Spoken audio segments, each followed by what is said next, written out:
ஆண்டவராகிய இயேசு கிறிஸ்துவின் நாமத்தில் காலை வாழ்த்துக்கள். இன்றைய மன்னா, அவன் சந்ததி என்றென்றைக்கும் நிலைத்திருக்கவும் அவன் ராஜாசனம் வானங்கள் உள்ள மட்டும் நிலை நிற்கவும் செய்வேன். சங்கீதம் 89 வசனம் 29. இது தாவீதை குறித்து சொல்லப்பட்டிருக்குது. என் தாசனாகிய தாவீதை கண்டுபிடித்தேன் அப்படின்னு சொல்லி 89ஆம் சங்கீதத்தின் 20ஆம் வசனம் சொல்லப்பட்டிருக்குது. என் தாசனாகிய தாவீதை கண்டுபிடித்தேன், என் பரிசுத்த ஸ்தலத்தினால் அவனை அபிஷேகம் பண்ணினேன், பரிசுத்த தைலத்தினால் அவனை அபிஷேகம் பண்ணினேன். என் கை அவனுடைய உறுதியாயிருக்கும், என் புயம் அவனை பலப்படுத்தும். சத்துரு அவனை நெருக்குவதில்லை, நியாயக்கேட்டின் மகன் அவனை ஒடுக்குவதில்லை. அவன் சத்துருக்கள் அவனுக்கு முன்பாக மடங்கடித்து அவனை பகைக்கிறவர்களை வெட்டுவேன் என்று சொல்லப்பட்டிருக்கு. என் உண்மையும் என் கிருபையும் அவனோடு இருக்கும், என் நாமத்தினாலே அவன் கொம்புகள் உயரலாம் சொல்லிட்டு தான் இங்கே என்ன சொல்கிறாரு. அவன் என்னை நோக்கி என்ன சொல்கிறார் தெரியுமா? நீர் என் பிதா, என் தேவன், என் ரட்சிப்பின் கண்மலை என்று சொல்லுவான். தாவீதை குறித்து எவ்வளோ கான்ஃபிடெண்ட்டாக சொல்கிறார் பாருங்க. அவர் என்னை நோக்கி நான் நீர் தான் என்னுடைய தேவன், நீர்தான் என் பிதா, என் ரட்சிப்பின் கண்மலை என்று சொல்லுவான். நான் அவனை எனக்கு முதற் பேரானவனும் பூமியின் ராஜாக்களை பார்க்கலும் மகா உயர்ந்தவனும் ஆக்குவேன் அப்படின்னு சொல்லிட்டு தான் இதை சொல்கிறார். அவன் சந்ததி என்றென்றைக்கும் நிலைத்திருக்கவும் அவன் ராஜாசனம் வானங்கள் உள்ள மட்டும் நிலை நிற்கவும் செய்வேன் என்று சொல்லி வாக்கு கொடுக்குறார்.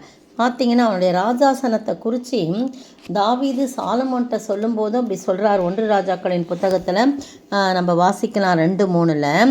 ஆனால் அதே சமயத்தில் சங்கீதமே ஏசாயா 9:7 அங்கே சொல்லப்பட்டிருக்கு. ஏசாயா 9:7 வசனம், தாவீதின் சிங்காசனத்தையும் அவனுடைய ராஜ்யத்தையும் அவர் திடப்படுத்தி அதை இது முதற்கொண்டு என்றென்றைக்கும் நியாயத்தினாலும் நீதியினாலும் நிலைப்படுத்தும்படிக்கு அவருடைய கர்த்தத்துவத்தின் பெருக்கத்துக்கும் அதன் சமாதானத்துக்கும் முடிவில்லை.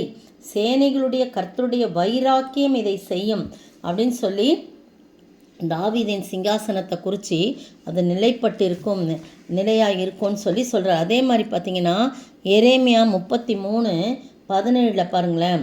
இஸ்ரவேல் வம்சத்தின் சிங்காசனத்தின் மேல் உட்காரத்தக்க புருஷன் தாவீதுக்கு இல்லாமற் போவதில்லை. பார்த்திங்களா, தாவீதுடைய வாழ்க்கையில் தாவீதுடைய சிங்காசனத்தில் தான் தாவீது உட்காருவான். அடுத்தது அவனுடைய மகன், அவன் சந்ததி அமரும்படியாக நான் செய்வேன் அப்படிலாம் சொல்கிறத நம்ம பார்க்குறோம். ஏன் அப்படின்னு சொன்னால், தாவீது எப்போவுமே கர்த்தரை பார்த்து நீர்தான் என் தேவன், நீர்தான் என் பிதா, என் ரட்சிப்பின் கண்மலை என்று சொல்லுவான். நீங்களும் நானும் ஆண்டவரை பார்த்து என் மீட்பர் நீர்தான்ப்பா, என் ரட்சகர் நீர்தான், என்னுடைய கண்மலை நீர்தான், என் கோட்டை நீர்தான், என் தஞ்சம் நீர்தான் சொல்லி அவர்தான் சொல்லி நம்ம அவர் அப்படியே ஃபுல்லாக சரண்டர் ஆகிட்டோன்னா அவருடைய என் கிருபையை என்றென்றைக்கும் அவனுக்காக காப்பேன், என் உடன்படிக்கை அவனுக்காக உறுதிப்படுத்தப்படும் சொல்லி 28ஆம் வசனத்தில் சொல்லப்பட்டிருக்கு. 89:28 அவன் சந்ததி என்றென்றைக்கும் நிலைத்திருக்கவும் அவன் ராஜாசனம் வானங்கள் உள்ள மட்டும் நிலை நிற்கவும் செய்வேன்னு சொல்ல. அப்படிப்பட்ட ஆசீர்வாதத்தை பெற்றுக்கொள்ளணும். 36ஆம் வசனம் பாருங்கள். அதிலேயே அவன் சந்ததி என்றென்றைக்கும் இருக்கும், அவன் சிங்காசனம் சூரியனைப் போல எனக்கு முன்பாக நிலை நிற்கும், சந்திரனைப் போல அது என்றென்றைக்கும் உறுதியாயும் ஆகாய மண்டலத்து சாட்சியைப் போல உண்மையாயும் இருக்கும் என்று விளம்பினீர். நீ இப்படிலாம் சொன்னீர் ஆண்டவரே அப்படின்னு சொல்லி சொல்லப்படுறது. இந்த அருமையான வேளையிலே நீங்களும் நானும் ஆண்டவரை தோத்தரித்து நீதான் என் கண்மலை, என் கோட்டை, என் துருகம், என் ரட்சண்ய கொம்பு, என் தேவன், நான் நம்பியிருக்கிற என் ஆண்டவர் என்று சொல்லுவோம் என்றார்.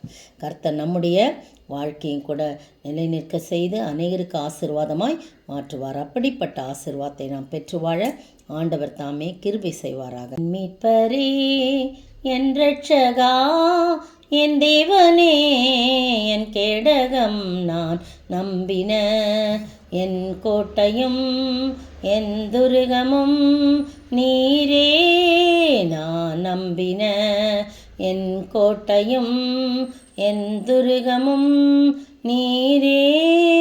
ஸ்தோத்திரிக்கிற ஆண்டவரே, துதிக்கிற ராஜா, தினம் தினம் உம்மருளால் தீமைகள் வெல்லுவோம் ஆண்டவரே. அப்பா, கனம் மகிமை எல்லாம் உமக்கே ஒருவருக்கே செலுத்துகிறோம். நீ கொடுத்த கிருபைகளுக்காய், நன்மையான ஈவுகளுக்காய் ஸ்தோத்திரம். மற்றவர்களோடு பகிர்ந்து கொள்ளும்படியாக ஏழை எளிய ஜனங்களை ஆண்டவரை நாங்கள் உதாசீனப்படுத்தாதபடி அவர்களை அன்போடு விசாரிக்கவும் அவர்களும் எங்களை அன்போடு ஏற்றுக்கொள்ளவும் ஆண்டவரே தகப்பனே கொடுத்த அந்த கத்தாவே எல்லா காரியத்தையும் நீர் பொறுப்படுத்திக் கொள்ள வேணுமாய் கூட ஜெபிக்கிறோம். நாங்கள் உம்மை சார்ந்து வாழ ஆண்டவரே நீதான் என் மீட்பர், என் ராஜா, என் தேவன் என்று சொல்லி நாங்கள் உம்மை புகழும்போது ஆண்டவரே நீர் ஆண்டவரே எங்களை நிலைப்படுத்துகிற ஆண்டவராயிருக்கிறீர், நிலைநிறுத்த செய்கிற ஆண்டவராயிருக்கிறீர். உண்மையிலே நாங்கள் நிலைநிற்கும்படியாக நீங்கள் கிருபை செய்வீங்க. அப்படிப்பட்ட ஆசீர்வாதத்தை நாங்கள் பெற்று வாழ நீர் கிருபை செய்ய வேண்டும் என்ற கர்த்தரும் மீட்பரும் ராஜாவாகிய இயேசு கிறிஸ்துவின் விலையேறப்பட்ட நாமத்தில் ஜெபிக்கிறேன் பிதாவே, ஆமீன். நேற்றைய பதில்: எப்பிராயிமர் பராக்கிரமரை போல இருப்பார்கள், மதுபானத்தால் கழிப்பது போல அவர்களுடைய இருதயம் கழிக்கும். சகரியா 10:7.